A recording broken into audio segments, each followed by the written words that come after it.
freaking awesome. Shakespeare!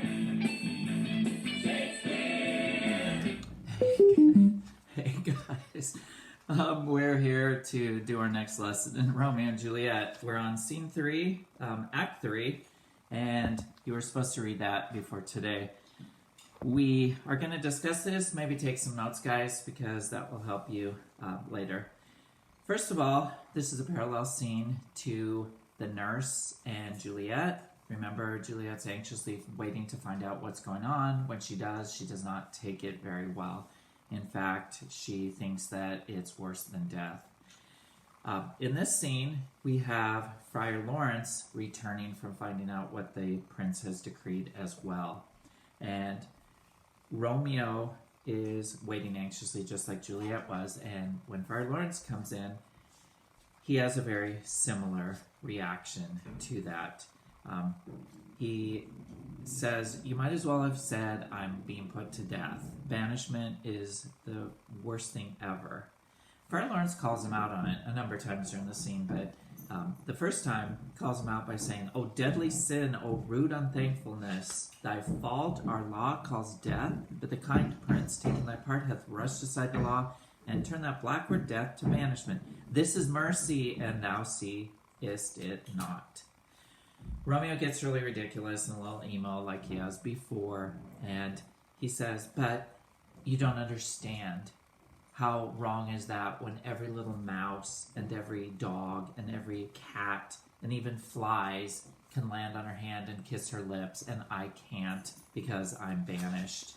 Well, obviously, Friar Lawrence is a little shocked by that, and he very intelligently and calmly tells him, "Let me give you some peace here. Let me give you some armor philosophy to give you some comfort."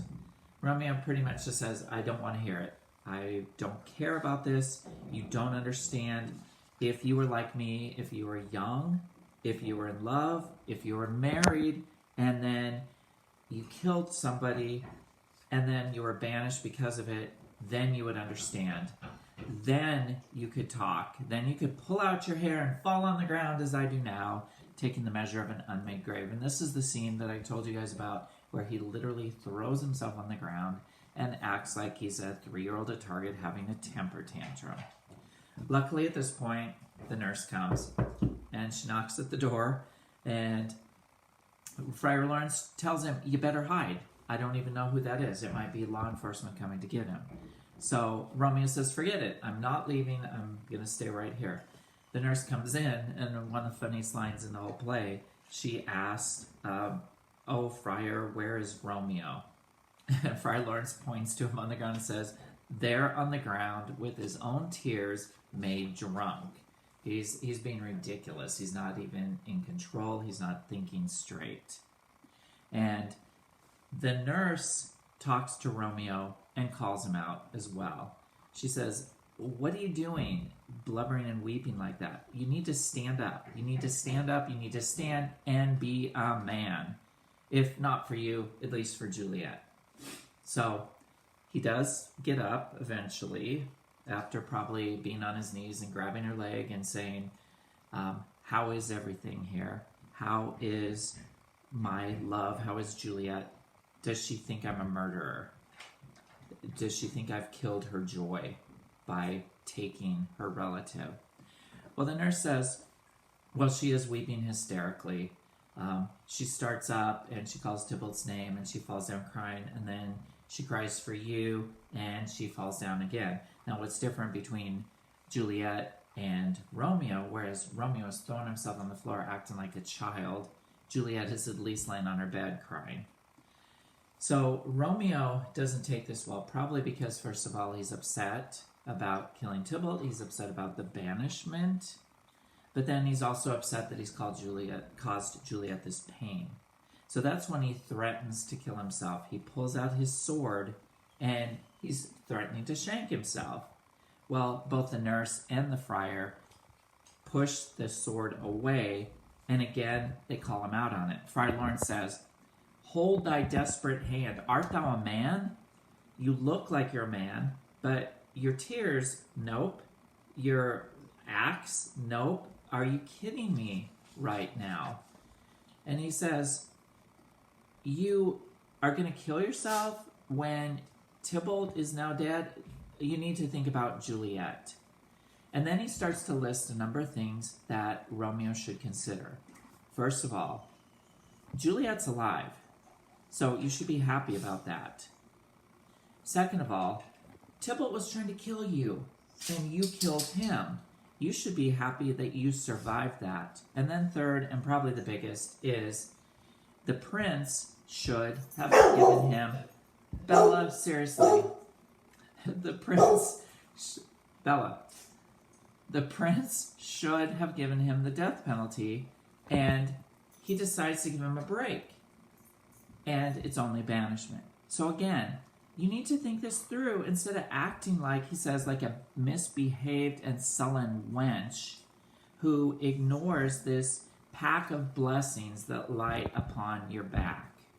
So, from this point on, Friar Lawrence is going to be the man with the plan.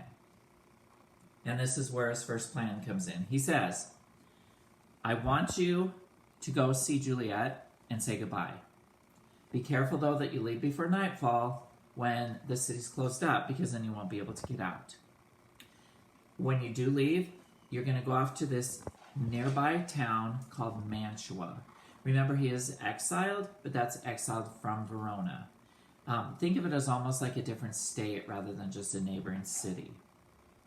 And while you're in Mantua, that's Mantua, I want you to just kind of lie low a little bit and let some time pass.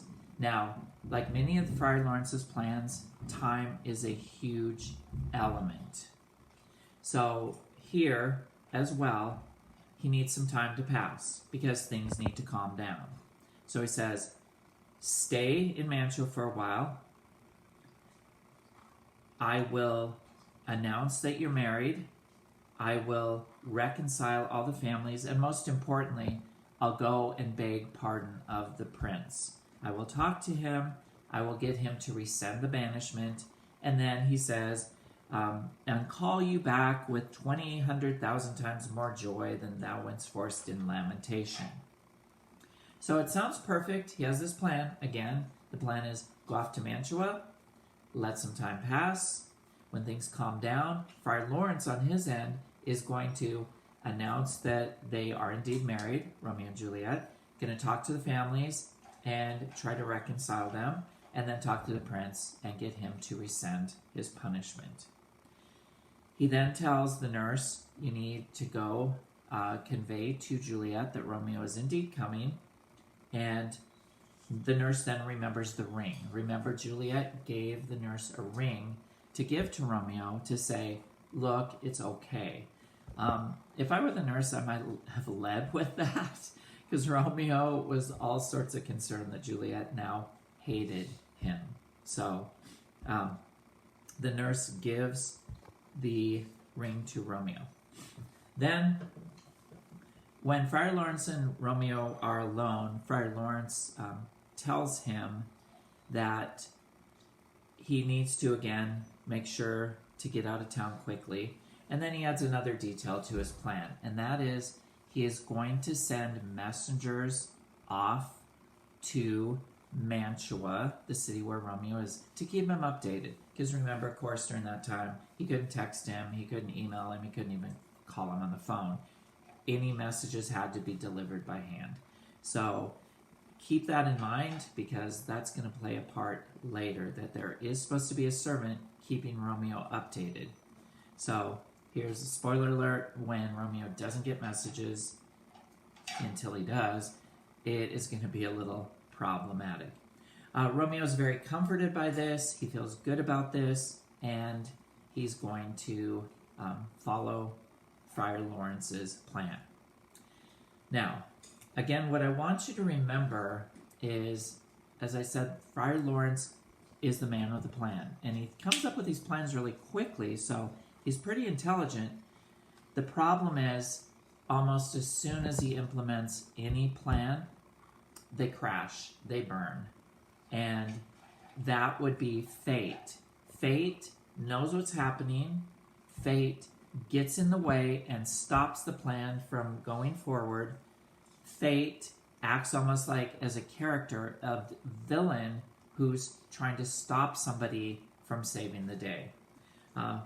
Friar Lawrence has really good intentions. He just has really bad luck, or as they would say, fate is just after him.